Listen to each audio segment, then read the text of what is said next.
قال رسول الله صلى الله عليه وسلم اتق الله حيثما كنت وأتبع السيئة الحسنة تمحها وخالق الناس بخلق حسن. قال رسول الله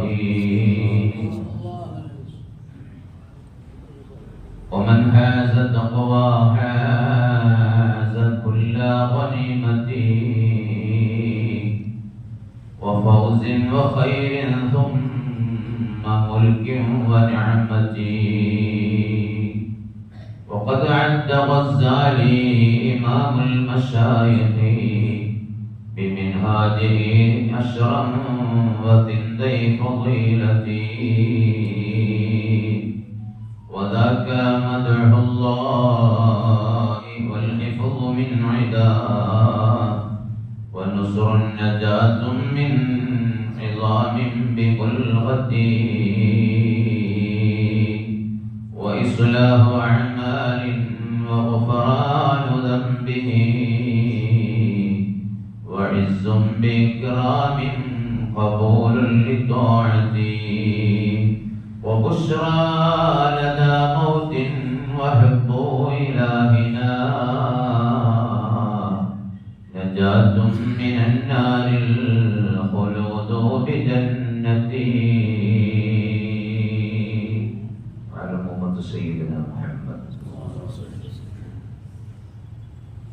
حبيبنا رسول الله صلى الله عليه وسلم തങ്ങളുടെ ഞാൻ ഓതി വച്ച ഹദീസ് അതിന്റെ വിശദീകരണം പറഞ്ഞ് ഇൻഷാ അല്ലാഹ് അവസാനിപ്പിക്കും.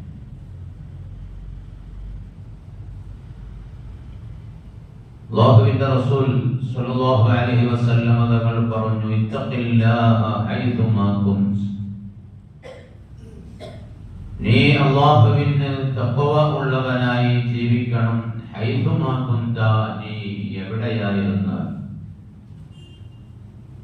നീ എവിടെയായിരുന്നാലും എന്ന് പറഞ്ഞാൽ നാട്ടിലായാലും വിദേശത്തായാലും യാത്രയിലായാലും അതല്ലെങ്കിൽ ഏതെങ്കിലും പ്രതിസന്ധി ഘട്ടങ്ങളിലായാലും ഏത് അവസ്ഥയിലാണെങ്കിലും നീ അല്ലാഹുവിന് തഖ്വ ഉള്ളവനായി ജീവിക്കണം.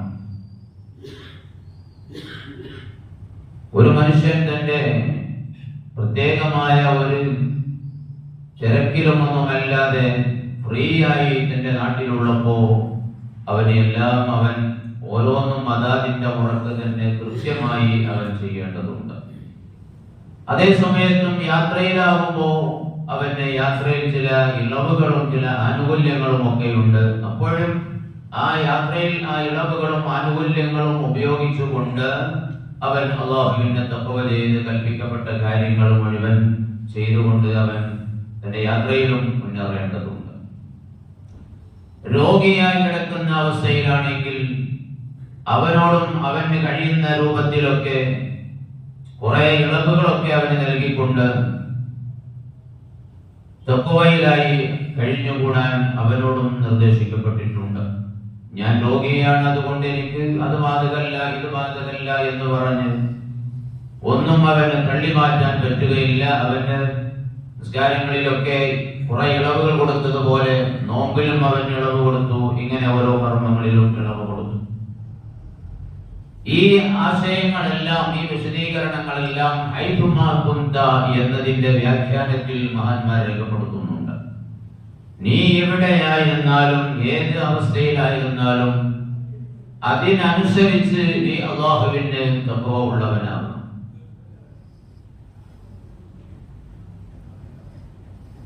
തഖ്വ എന്ന് പറഞ്ഞാൽ തജന്നബു കുല്ലി മൻഹിയിൻ അൻഹു വഫിഅലു കുല്ലി മഅ്മൂരിൻ ബി. വിരോധിക്കപ്പെട്ട കാര്യങ്ങളെല്ലാം ഉപേക്ഷിക്കലും കൽപ്പിക്കപ്പെട്ട കാര്യങ്ങളൊക്കെ പ്രവർത്തിക്കലും, ഇതിനാണ് തഖ്വ എന്ന് പറയുന്നത്. ഇംതിസാലു അവാമിരില്ലാഹി തആല വഇജ്തിനാബു നവാഹിഹി.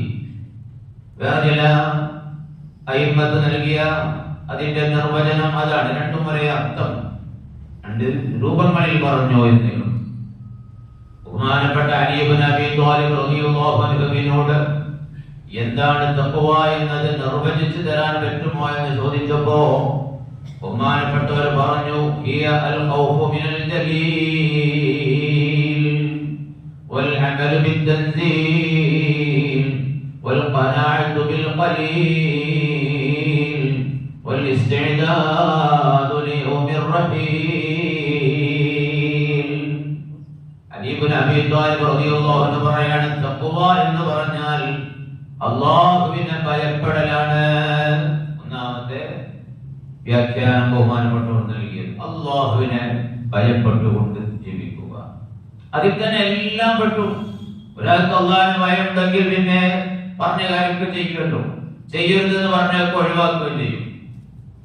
പിന്നീട് വൽ അമലു ബിത്തൻസീൽ, വിശുദ്ധമായ ഖുർആനിൽ നിർദ്ദേശിക്കപ്പെട്ടതനുസരിച്ച് പ്രവർത്തിച്ച് ജീവിക്കുക. മൂന്നാമതായി വൽ ഖനാഅതു ബിൽ ഖലീൽ, അല്ലാഹു തആല തന്ന കുറഞ്ഞ ജീവിത ഉപാധികൾ, സൗകര്യങ്ങൾ, അതിൽ തൃപ്തിപ്പെട്ട് ജീവിക്കുക. തന്നെക്കാൾ ഒരുപാട് ഉയർന്ന നിലവാരമുള്ള ആളുകൾ ഉണ്ടാകും എല്ലാം കൊണ്ടും. പക്ഷെ അതിലേക്കൊന്നും കണ്ണു നട്ടുകൊണ്ട് വെറുതെ അസൂയ ഉണ്ടാകുന്ന രൂപത്തിൽ ചിന്തിക്കാൻ പാടില്ല. എനിക്ക് അല്ലാഹു കണക്കാക്കിയത് ഇതാണെന്നതിലേക്ക് അതിൽ തൃപ്തി അടഞ്ഞ് ജീവിക്കുക. അതിൽ ബർക്കത്തുണ്ടോ? പിന്നെ വൽ ഇസ്തിഅദാദു ലിയൗമിർ റഹീൽ, യാത്ര പോകുന്ന ദിവസത്തിന് വേണ്ടിയുള്ള തയ്യാറെടുപ്പുകൾ നടത്തുക. നാലാമത്തെ വിശദീകരണം അതാണ് ബഹുമാനപ്പെട്ടവർ പറഞ്ഞത്. ഇവിടുത്തെ ഒരു ദിവസം യാത്ര പോകാനുണ്ട്. ആ പോകുന്ന ദിവസം കയ്യിൽ ഒരുപാട് വസ്തുക്കൾ കരുതേണ്ടതുണ്ട്. ഒരുപാട് നമ്മളിപ്പോ ഇവിടുന്ന് വിദേശത്തേക്ക് യാത്ര പോകുകയാണെങ്കിൽ ഒരുപാട് ഒരുക്കങ്ങൾ ഒരുങ്ങി എല്ലാ തയ്യാറെടുപ്പുകളും നടത്തി രേഖകളൊക്കെ ക്ലിയർ ചെയ്തു. ഇനി ഒരു പ്രശ്നമില്ല, ഇനി അങ്ങ് കയറിപ്പോയാൽ മതി, അത് ഉറപ്പ് വരുത്തിയിട്ടാണല്ലോ നമ്മൾ പോവുക. എന്നതുപോലെ ഏറ്റവും വലിയൊരു യാത്രക്ക് പോകേണ്ടവരാണ് നമ്മളൊക്കെ. ആ യാത്രക്ക് പോകുന്ന ദിവസം നമ്മുടെ കൂടെ കരുതേണ്ട വസ്തുക്കളെ ഒക്കെ തയ്യാറാക്കി റെഡി ആയിക്കൊണ്ടായിരിക്കണം ഇവിടുന്ന് പോകുന്നത്. അലി ഇബ്നു അബീ ത്വാലിബ് റളിയല്ലാഹു അൻഹു ബഹുമാനപ്പെട്ടവർ പറഞ്ഞു. ഈ പറഞ്ഞ ആശയത്തിൽ, വിശദീകരണത്തിൽ തഖ്വയുടെ എല്ലാ വശങ്ങളും ഉൾക്കൊണ്ടു. ഇങ്ങനെ ഒരുപാട് മഹത്തുക്കൾ ഒരുപാട് രൂപങ്ങളിൽ തഖ്വയെ വിവരിച്ചിട്ടുണ്ട്. ചില ആളുകൾ പറഞ്ഞു, ചില പണ്ഡിതന്മാർ പറഞ്ഞു തഖ്വല്ലാഹി തആല അല്ലാ യറാക ഹൈതു നഹാക വലാ യഫ്ഖിദക ഹൈതു അമറക. അല്ലാഹു നിന്നോട് വിരോധിച്ച സ്ഥലങ്ങളിൽ നിന്നെ കണ്ടുപോകരുത്. അല്ലാഹു വിരോധിച്ചിടത്ത് നിന്നെ കണ്ടുപോകരുത്. അല്ലാഹു എന്തൊക്കെ കാര്യങ്ങൾ വിരോധിച്ചു, ആ വിരോധിച്ചത് നിന്നിൽ നിന്നുണ്ടാവാൻ പാടില്ല. അതും അത്തരം കാര്യങ്ങൾ ഉള്ളയിടത്ത് നിന്നെ കാണാൻ പാടില്ല. പിന്നെയോ വലാ യഫ്ഖിദക ഹൈതു അമറക, നിന്നോട് അല്ലാഹു തആല കൽപ്പിച്ചയിടത്ത് നീ വരാതിരിക്കാനും പാടില്ല. നീ പോകണം, നീ ഹാജരാവണം എന്ന് പറഞ്ഞിടത്തൊക്കെ നീ പോകുകയും ഹാജരാവുകയും അവിടൊക്കെ നിന്റെ സാന്നിധ്യം ഉണ്ടാവുകയും വേണം. തഖ്വയുടെ ആ നിർവചനത്തിൽ നമ്മുടെ അമലുകളെല്ലാം ഉൾപ്പെടുകയാണ്. നമ്മളോട് കൽപ്പിക്കപ്പെട്ടു പള്ളിയിൽ പോകണം, പള്ളിയിലേക്ക് വരൂ, ഹയ്യ അലസ് സ്വലാ ഹയ്യ അലൽ ഫലാഹ് എന്ന് വിളിക്കുമ്പോ നമ്മളോട് കൊണ്ട് വരാനുള്ള ഉത്തരവുകളാണത്. വരണം. ജമാഅത്തിന് വരിക എന്നത് തഖ്വയുടെ ഭാഗമാണ്. കഴിവും ശേഷിയും ഒക്കെ ഉണ്ടാകുമ്പോ, സാമ്പത്തികമായും ശാരീരികമായും ഒക്കെ ശേഷി ഉണ്ടാകുമ്പോ വഴി തടസ്സങ്ങളൊന്നുമില്ല എങ്കിൽ പിന്നെ പിന്നാകാം എന്ന് കരുതി മാറ്റിവെക്കാതെ ഹജ്ജ് കർമ്മത്തിന് അങ്ങോട്ട് പോകേണ്ടതുണ്ട്, ഉംറ നിർവഹിക്കേണ്ടതുണ്ട്. അതേപോലെ തന്നെ സമ്പത്തിൽ സക്കാത്ത് വർദ്ധിക്കുന്നുണ്ടെങ്കിൽ ആ സക്കാത്ത് അവൻ നിർവഹിക്കേണ്ടതുണ്ട്. ഇങ്ങനെ തുടങ്ങി എല്ലാം ഇപ്പറഞ്ഞ വിശദീകരണങ്ങളിൽ ഉൾക്കൊണ്ടു. എന്തിനേറെ തഖ്വ എന്ന ഈ ആശയം, തഖ്വ എന്ന ഈ വിഷയം വിശുദ്ധമായ ഖുർആൻ എത്ര സ്ഥലത്താണ് പറഞ്ഞതെന്നറിയോ? 258 സ്ഥലങ്ങളിൽ തഖ്വയെ കുറിച്ച് അല്ലാഹു തആല വിശുദ്ധ ഖുർആനിൽ പരാമർശിക്കുകയുണ്ടായി. അതിൽ നിന്ന് നമുക്ക് മനസ്സിലാക്കാം എത്ര വലിയ പ്രാധാന്യമുള്ള വിഷയമാണ് ഇത് എന്നത്. 258 സ്ഥലങ്ങളിൽ വിശുദ്ധമായ ഖുർആൻ പല കോലങ്ങളിലായി തഖ്വയെ സംബന്ധിച്ച് പരാമർശിച്ചു. ചിലയിടത്തൊക്കെ പറഞ്ഞത് നിങ്ങൾ അല്ലാഹുവിനെ തഖ്വ ചെയ്യുക, ഇത്തഖില്ല നീ അല്ലാഹുവിനെ തഖ്വ ചെയ്യുക, ഇങ്ങനെ തുടങ്ങിയുള്ള കുറെ പ്രയോഗങ്ങൾ. എന്തിനാണ് വിശുദ്ധമായ റമദാൻ ശരീഫിലെ നോമ്പ് നിർബന്ധമാക്കിയത്? എന്തിനാണ്? ആ നോമ്പുമായി ബന്ധപ്പെട്ട ആയത്ത് പറഞ്ഞിടത്ത് ആയത്തിന്റെ ലാസ്റ്റ് അല്ലാഹു തആല പറഞ്ഞത് എന്താ? നിങ്ങൾക്കും മുൻഗാമികൾക്കൊക്കെ തന്നതുപോലെ നിങ്ങൾക്ക് നോമ്പ് തന്നത് ലഅല്ലകും തത്തഖൂൻ, നിങ്ങൾ തഖ്വ ഉള്ളവരാവുന്നതിന് വേണ്ടിയാണ്. ഒരു മാസക്കാലം കഠിനമായ നിയന്ത്രണങ്ങളിലൂടെ തിന്മകളൊക്കെ വർജിച്ച് നല്ലൊരു ജീവിത രീതി കൊണ്ടുവന്നു, നന്മകളൊക്കെ ചെയ്യാൻ തുടങ്ങി. അങ്ങനെ തഖ്വ കൈവരിച്ച് ഈ തഖ്വ മുന്നോട്ട് കൊണ്ടുപോകണം. അതിനാണ് ലഅല്ലകും തത്തഖൂൻ, നിങ്ങൾ തഖ്വ ഉള്ളവരാവാൻ വേണ്ടി. ഇങ്ങനെ പല കർമ്മങ്ങളും പറഞ്ഞ് അതിന്റെയൊക്കെ പിറകെ ലഅല്ലഹും യത്തഖൂൻ, ലഅല്ലകും തത്തഖൂൻ, ഇങ്ങനെ തുടങ്ങി ഓരോന്നിന്റെയും പുറകിലായി പറഞ്ഞത് കാണാം. ഇങ്ങനെയൊക്കെ പാടെ കൂടിയാണ് ഞാൻ പറഞ്ഞത് 258 സ്ഥലങ്ങളിൽ അല്ലാഹു തആല ഇത് പരാമർശിച്ചു.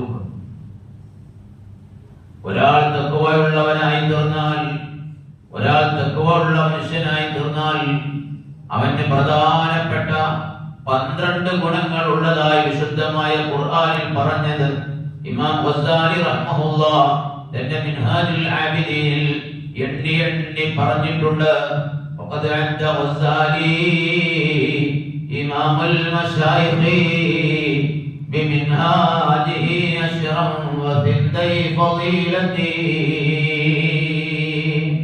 തഖ്വയിലായി ജീവിക്കുന്ന മനുഷ്യനുണ്ടാകുന്ന ഗുണങ്ങൾ മിൻഹാജുൽ ആബിദീൻ എന്ന ഗ്രന്ഥത്തിൽ ഇമാം ഗസ്സാലി തങ്ങൾ 12 കാര്യങ്ങൾ എണ്ണി പറഞ്ഞു. ഒന്നാമതായി വദാക മദ്ഹുല്ലാഹി വൽ ഹിഫ്ളു മിൻ ഇദാ, ഒന്ന് അല്ലാഹു തആല മദ്ഹ് ചെയ്തിരിക്കുന്നു, തഖ്വ ഉള്ള ആളുകളെ അല്ലാഹു തആല പുകഴ്ത്തി പറഞ്ഞിട്ടുണ്ട്. വിശുദ്ധമായ ഖുർആനിൽ പല സ്ഥലങ്ങളിൽ അല്ലാഹു തആല മുത്തഖീങ്ങളായ ആളുകളെ പുകഴ്ത്തി പറഞ്ഞു. തന്നെയുമല്ല മലക്കുകളോട് അല്ലാഹു തആല മുത്തഖീങ്ങളെ കുറിച്ച് പുകഴ്ത്തി പറയുകയും ചെയ്യും.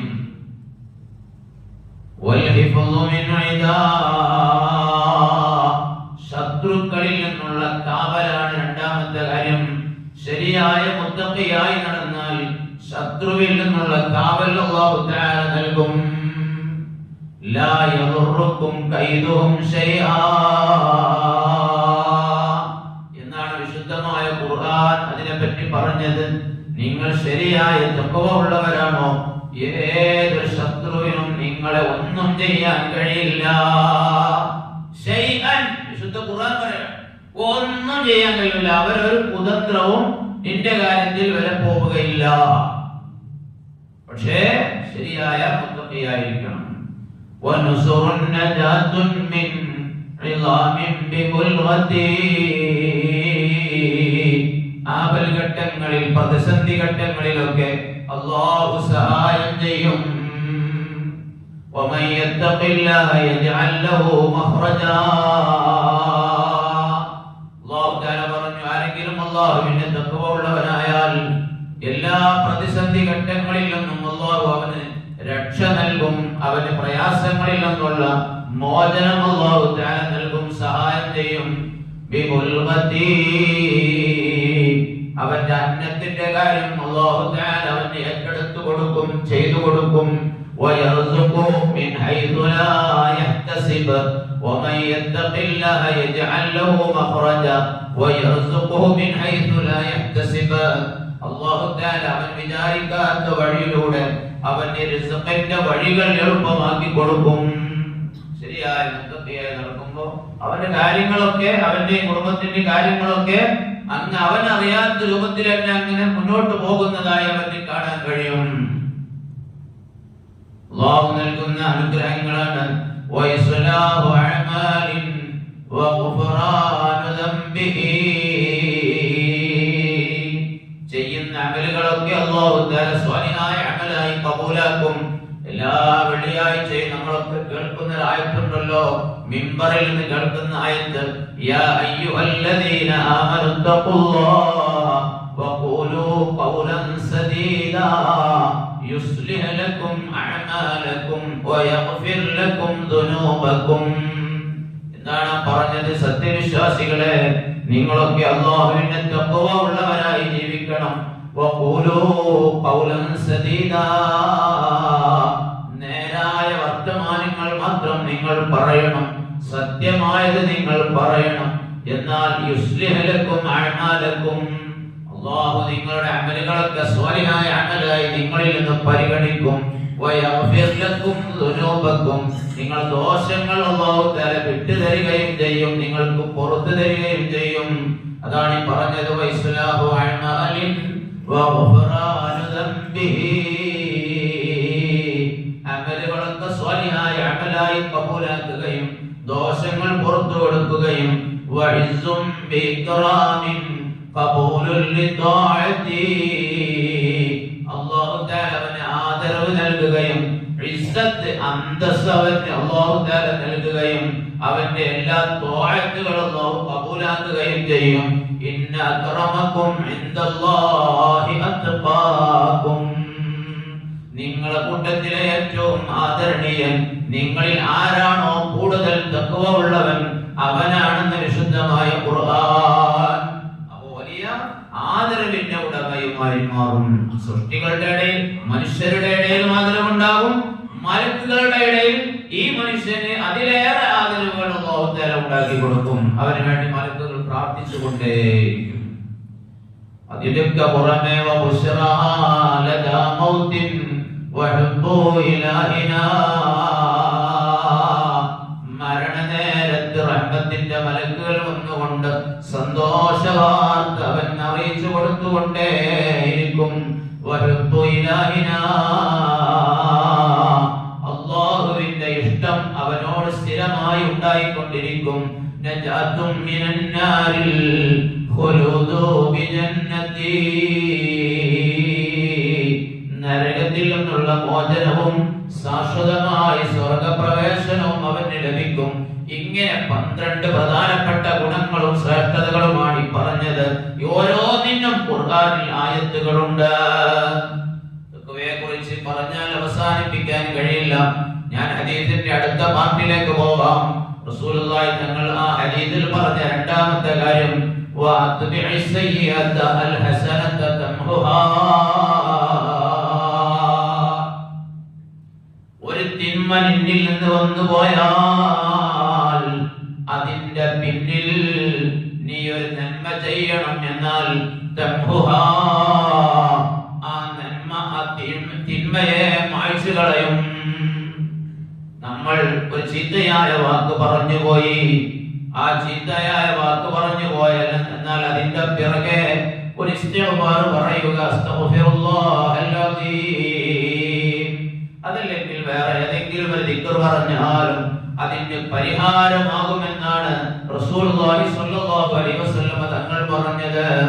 എന്തോ ഒരു ചെറിയ പ്രവർത്തനം നമ്മുടെ ഭാഗത്തു നിന്നുണ്ടായിപ്പോയി, എന്നാൽ വേറെ നല്ലൊരു പ്രവർത്തനം അതിന്റെ ശേഷം നമ്മൾ ചെയ്താൽ അതുകൊണ്ട് ആ ചീത്തയുടെ ശിക്ഷ നമ്മിൽ നമുക്കില്ലാതെയാവുകയും അത് മായ്ക്കപ്പെടുകയും ചെയ്യും. അല്ലാതെ ഒരു തിന്മ വന്നു, യാതൊരു മെയിനുമില്ല, നമ്മുടെ ഭാഗത്ത് നിന്ന് ഖേദവുമില്ല, അത് പരിഹരിക്കപ്പെടാൻ വേണ്ടി നന്മ ചെയ്യലുമില്ല, ഒന്നുമില്ല, ഇങ്ങനെ വെറും ഒരു അവഗണന മാത്രമാണ് നമ്മുടെ ഭാഗത്തു നിന്നുണ്ടാകുന്നതെങ്കിൽ നമ്മുടെ ഭാവി വലിയ അപകടത്തിലായി തീരും. ചെയ്യുന്ന ചെറുദോഷങ്ങളെല്ലാം ഇതുപോലുള്ള സൽപ്രവർത്തനങ്ങളെ കൊണ്ട് അല്ലാഹു തആല നമുക്ക് പുറത്തു തരും. വൻദോഷങ്ങൾ വന്നാൽ അതിൽ നിന്ന് തൗബ ചെയ്ത് മടങ്ങേണ്ടതുണ്ട്. ഇതാണ് പ്രബലമായ അഭിപ്രായം. വൻദോഷങ്ങൾ വന്നാൽ തൗബ ചെയ്ത് മടങ്ങണം, അല്ലാഹുവിനോട് പശ്ചാത്തപിക്കണം. ചെറുദോഷങ്ങൾ ധാരാളമായി നമ്മിൽ നിന്നുണ്ടായിക്കൊണ്ടേയിരിക്കും. ആ ചെറുദോഷങ്ങളെല്ലാം ഈ പറഞ്ഞ രൂപത്തിൽ സ്വാലിഹായ നല്ല നല്ല പ്രവർത്തനങ്ങളെ കൊണ്ട് എല്ലാം പൊറുക്കപ്പെട്ടു പോകും. റസൂലുള്ളാഹി സ്വല്ലല്ലാഹു അലൈഹി വസല്ലം തങ്ങളുടെ ഈ ഹദീസ് വിശദീകരിച്ചുകൊണ്ട് മഹാന്മാരായ പണ്ഡിതന്മാർ പറയുകയാണ് തംബിൽ ഹസനതു അസ്സയ്യിഅത തുസിലുഹാ വതുദ്ഹിബുഹാ മിൻ സുഹബിൽ മലായികതി ഹഖീഖ. തിന്മയെ നന്മ നീക്കി കളയുമെന്ന് പറഞ്ഞാൽ അത് ഒറിജിനൽ തന്നെ മലക്കുകളുടെ രേഖയിൽ നിന്നത് മായ്ച്ചു കളയും, ഇല്ലാതെയാക്കും എന്നതിന്റെ വ്യാഖ്യാനമാണ്. അതേപോലെ വഹാദാ ഫീ സയ്യിഅത്തിൻ മളാ മിൻ ഫിഅലിഹാ 6 സഅാത്തിൻ ലിഅന്നഹാ ലാ തുക്തബു ഖബല ദാലിക. ഒരാളുടെ ഭാഗത്തു നിന്ന് തിന്മ വന്നു പോയാൽ 6 മണിക്കൂർ വരെ ആ തിന്മയെ എഴുതപ്പെടുകയില്ല. നമ്മൾ മനസ്സിലാക്കണം, അല്ലാഹുവിന്റെ കാരുണ്യം എത്രയാണ് നമ്മോടുള്ളത്. 6 മണിക്കൂർ വരെ ആ തിന്മ എഴുതപ്പെടുന്നില്ല. 6 മണിക്കൂറിന് ശേഷമേ ആ തിന്മ രേഖയിൽ വരുന്നുള്ളൂ. എന്തിനാണ് ഈ 6 മണിക്കൂർ സമയം വെച്ചത്? ഇദാ ഫഅലൽ അബ്ദു, റസൂലുള്ളാഹി തങ്ങൾ പറയുന്ന ഒരു മനുഷ്യൻ ചെയ്തു പോയാൽ, സയ്യിഅത്തൻ ഒരു തിന്മ ചെയ്തു പോയാൽ, അവാറാദ മലക്കു ശിമാലി യക്തുബഹാ, നമ്മുടെ തിന്മ എഴുതാൻ ഏൽപ്പിക്കപ്പെട്ട മലക്ക് അത് എഴുതാൻ വേണ്ടി ഒരുങ്ങുമ്പോ ഖാല ലഹു മലക്കുൽ യമീൻ ഇസ്ബിർ, വലതു ഭാഗത്തുള്ള നന്മയുടെ മലക്ക് പറയും, നീ ക്ഷമിക്കൂ, എഴുതാനായിട്ടില്ല. ഇസ്ബിർ ലഅല്ലഹു യസ്തഗ്ഫിറു വയതൂബ്, അവൻ പൊറുക്കലിനെ തേടുകയോ അല്ലെങ്കിൽ പശ്ചാത്തപിക്കുകയോ ചെയ്തേക്കാം. ഫയന്തദിറു തിൽകൽ മുദ്ദ, അങ്ങനെ അപ്പറഞ്ഞ കാലം സമയം വരെ ആ തിന്മ എഴുതുന്ന മലക്ക് വെയിറ്റ് ചെയ്ത് നിൽക്കും, പ്രതീക്ഷിച്ചു നിൽക്കും. അങ്ങനെ അതിൽ നിന്ന് പശ്ചാത്തപിച്ച് ഇവൻ മടങ്ങിയാൽ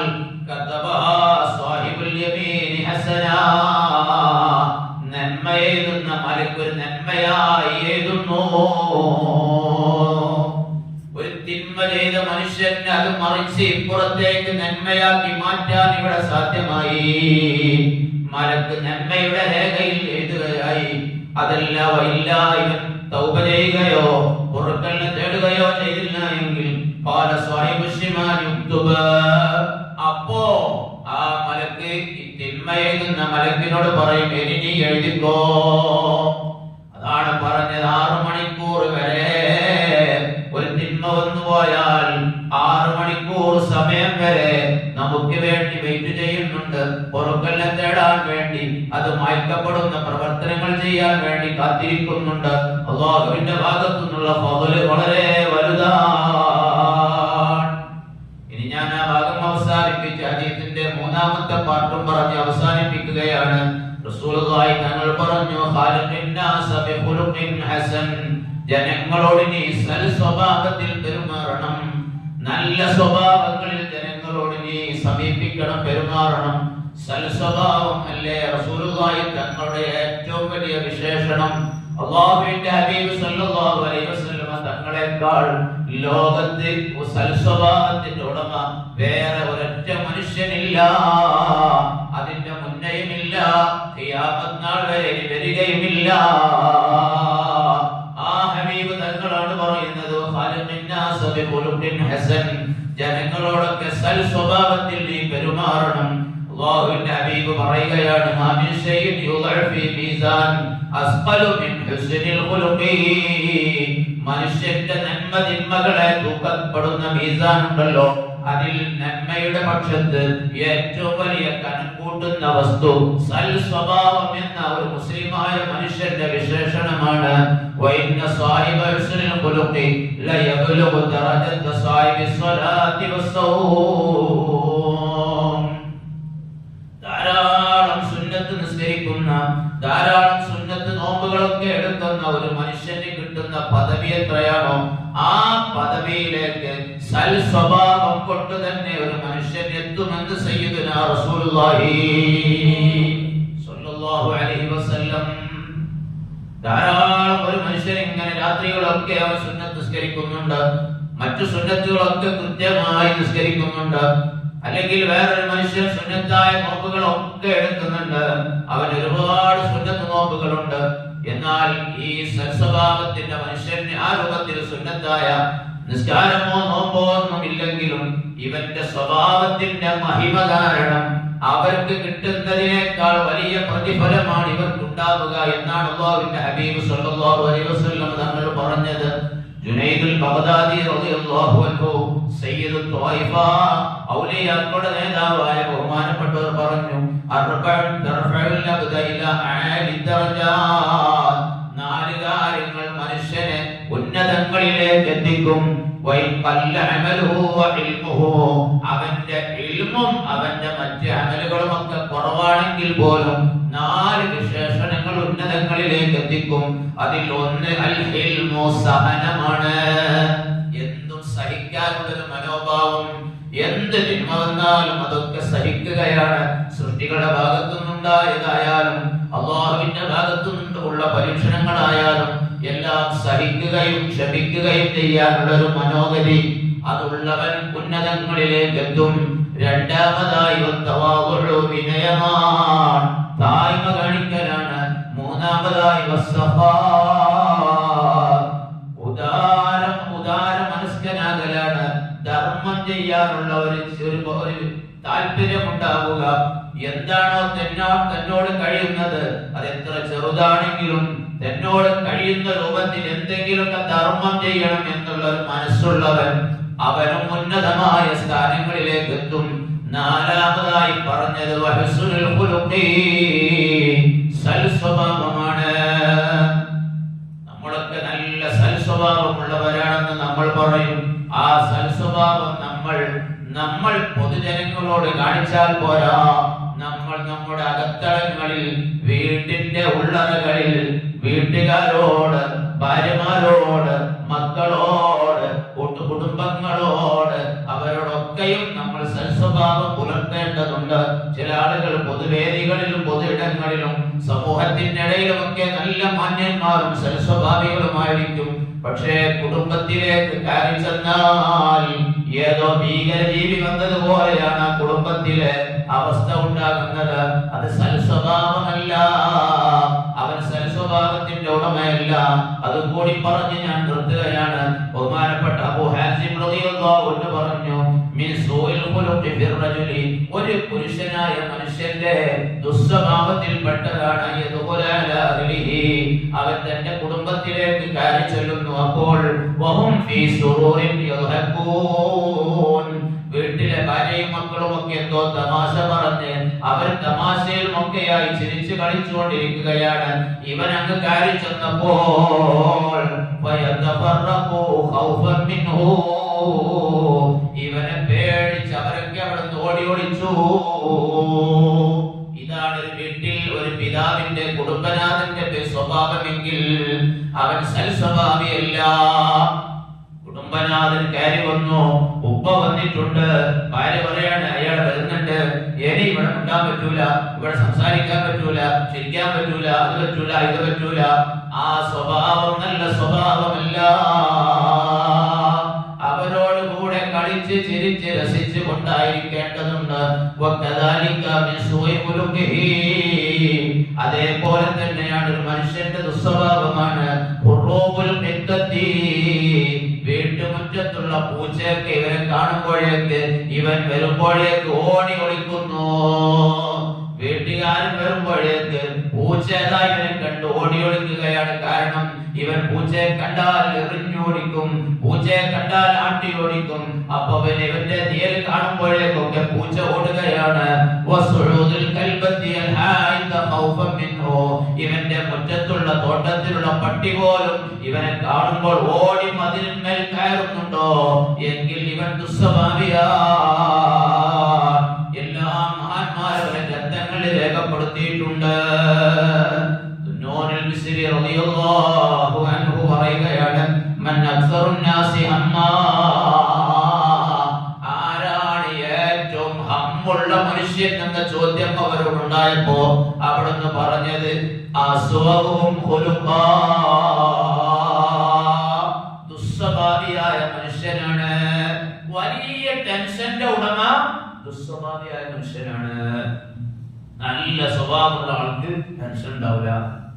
ഒരു ടെൻഷൻ ഉണ്ടാവില്ല. ടെൻഷൻ ഇങ്ങനെ കൂടുതൽ സ്വഭാവ ദൂഷ്യത്തിനനുസരിച്ചാണ് ടെൻഷൻ ഉണ്ടാവുക എന്നാണ്.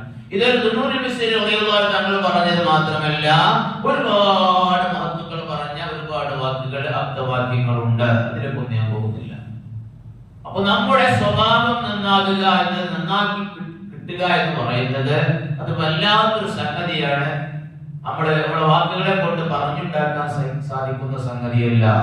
പ്രവർത്തനത്തിലൂടെ നമ്മൾ ഉണ്ടാക്കിയെടുക്കേണ്ടതാണ്. ഏറ്റവും കൂടുതൽ ഒരാളുടെ സ്വഭാവം നല്ലതാണോ ചീത്തയാണോ എന്ന് മനസ്സിലാക്കൽ അവന്റെ വീട്ടിൽ നിന്നാണെന്നാണ് റസൂലുള്ളാഹി തങ്ങൾ പറഞ്ഞത്. സമൂഹത്തിൽ അവർ എങ്ങനെ ഉണ്ട് എന്ന് നോക്കിയിട്ടല്ല, പൊതുജനങ്ങളോട് എങ്ങനെ ഉണ്ട് എന്ന് നോക്കിയിട്ടല്ല, തന്റെ വീട്ടുകാരിയോട് അവന്റെ പെരുമാറ്റം എന്താണ്, തന്റെ മക്കളോട് അവന്റെ പെരുമാറ്റം എങ്ങനെയാണ് എന്നത് നോക്കിയിട്ടേ ഒരു മനുഷ്യൻ സൽസ്വഭാവിയാണോ എന്ന് വിലയിരുത്താൻ പറ്റുകയുള്ളൂ. ആദ്യം നോക്കേണ്ടത് അവന്റെ കുടുംബത്തിലേക്കാണ് ചിന്തിക്കേണ്ടത് എന്നാണ് ഹബീബിനാ റസൂലുള്ളാഹി സ്വല്ലല്ലാഹു അലൈഹി വസല്ലം തങ്ങൾ പറഞ്ഞത്. അപ്പോൾ ഈ ഹദീസിന്റെ 3 ഭാഗവും ചുരുക്കിയ രൂപത്തിൽ നമ്മൾ പറഞ്ഞു. തഖ്വയെ സംബന്ധിച്ച് പറഞ്ഞു, തിന്മ വന്നു പോയാൽ അതിന് പ്രതിവിധി റസൂലുള്ളാഹി തങ്ങൾ പറഞ്ഞത് നമ്മൾ ഓർമ്മപ്പെടുത്തി. അതേപോലെ ജനങ്ങളോട് എല്ലാവരോടും സൽസ്വഭാവത്തിൽ വർത്തിക്കണമെന്ന് അഭിപ്രായം തങ്ങൾ പറഞ്ഞത് നമ്മൾ വിശദീകരിച്ചു. ഈ പറഞ്ഞ ഗുണങ്ങളൊക്കെ നേടിയെടുക്കുന്നവരിൽ അല്ലാഹു നമ്മെ എല്ലാം ഉൾപ്പെടുത്തി തരുമാറാകട്ടെ. റഹ്മാനായ റബ്ബേ, ഹബീബ് തങ്ങളുടെ ഈ മഹൽ വചനങ്ങൾ ഞങ്ങൾ പറഞ്ഞത് നീ കബൂലാക്കണേ അല്ലാഹുവേ. ഇത് പറഞ്ഞതിന്റെ ബർക്കത്ത് കൊണ്ട്, ഈ മാസത്തിന്റെ ഈ സമയത്തിന്റെ ഒക്കെ ബർക്കത്ത് കൊണ്ട് അല്ലാഹുവേ ഞങ്ങളെല്ലാം അതിന്റെ ഉടമകളാക്കണേ അല്ലാഹ്. പൂർണ്ണ തഖ്വയുടെ വക്താക്കളാക്കണേ അല്ലാഹുവേ. എല്ലാ തിന്മകളും ഞങ്ങളിൽ നിന്ന് മായ്ച്ച് നന്മകൾ മാത്രം ജീവിതത്തിൽ ചെയ്ത് ധാരാളമായി ചെയ്ത് നിന്റെ പൊരുത്തവും ഇഷ്ടവും നേടാൻ അല്ലാഹ് ഞങ്ങൾക്കൊക്കെ നീ തൗഫീഖ് തരണേ അല്ലാഹുവേ. ഞങ്ങളെ നീ പൊരുത്തപ്പെടുന്ന, നിന്റെ ഹബീബ് ഇഷ്ടപ്പെടുന്ന സൽസ്വഭാവികളിൽ ഉൾപ്പെടുത്തണേ അല്ലാഹ്. ദുസ്വഭാവങ്ങളുടെ എല്ലാ ശാഖകളും അല്ലാഹുവേ ഞങ്ങളിൽ നിന്ന് നീ നീക്കിത്തരണേ അല്ലാഹ്, നീ നീക്കിത്തരണേ അല്ലാഹ്. റബ്ബനാ തഖബ്ബൽ മിന്നാ ഇന്നക അൻതസ് സമീഉൽ അലീം وتب علينا إنك أنت التواب الرحيم برحمتك يا أرحم الراحمين بحق صلى الله على محمد صلى الله عليه وسلم صلى الله على محمد صلى الله عليه وسلم اللهم صل على محمد